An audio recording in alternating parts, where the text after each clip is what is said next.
एक दफ़ा होना चाहिए, क्योंकि बार बार लोग कोई भी नया मुद्दा उठाते, हम इतने हैं, हमें इतना मिलना ही चाहिए। इसीलिए मेरा कहना है कि एक दफ़ा होना ही चाहिए। कास्ट सेंसस, एक सवाल सिर्फ वो रहता है कि कास्ट सेंसस के ऊपर आपके क्या विचार हैं? क्या caste census all India caste census होना चाहिए? मुझे खुद को लगता है एक दफ़ा होना ही चाहिए। क्या होता है, हर एक बताता है कि हमारे इतने हैं, हमारे इतने हैं, हमारे इतने हैं, हमारे इतने हैं। टोटल सबकी मिलाई ना तो 200 करोड़ पॉपुलेशन होगा, इतने क्लेम करते हैं लोग। सब सब हाँ। कि हमारा इतना ही है। हमारे यहाँ भी जब हम फिगर, हाँ चलो आपका कितना है, आपका कितना है, आपका कितना है, ये सब टोटल मारा ना तो हमारे यहाँ करीबन 40 करोड़ तक हम जाते हैं। हम है 13 करोड़, तो वैसा वहाँ भी हाँ। 200-250 करोड़ तक जाएंगे। हाँ, सेंसस के हाँ, साथ साथ होना चाहिए। हाँ, एक दफ़ा होने दो, क्योंकि 75 साल हो गए करीबन हम स्वतंत्र होने के बाद।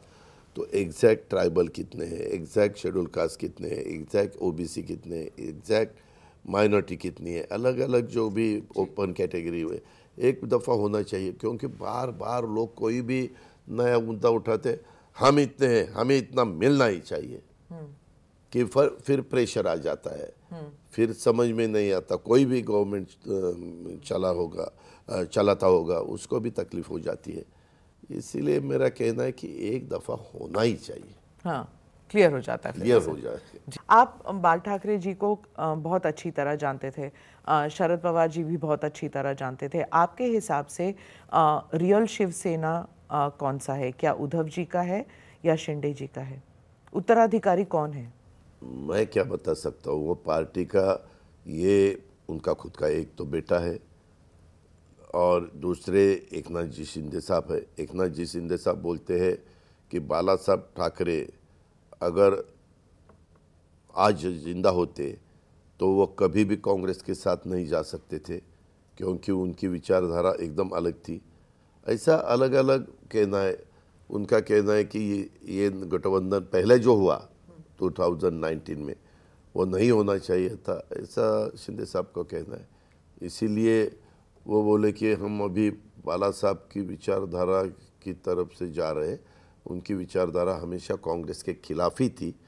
उनके आपने अगर पुराने स्पीचेस देखे तो उसमें भी वैसे, अभी तब का ज़माना अलग था, अब का ज़माना अलग है। और हम क्या बोल सकते हैं, क्योंकि उनकी पार्टी है।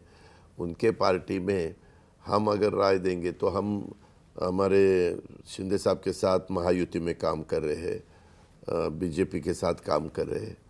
मैंने कितने दफ़ा आपको बताया, पुराना ऐसा बिल्कुल मत निकालना, ये क्योंकि नया। आपका ट्रैक रिकॉर्ड है एंटी बीजेपी वाला स्टैंड, कंप्लीटली यू टर्न लेके जब आप बीजेपी के मैंने साथ हो आपको बताया ना, जब पुलोद था, पुरोगामी लोकशाही दल 1978 में, हम पॉलिटिक्स में नहीं थे तब, हम कॉलेज में थे, तब भी बीजेपी के लोग उसमें थे ना।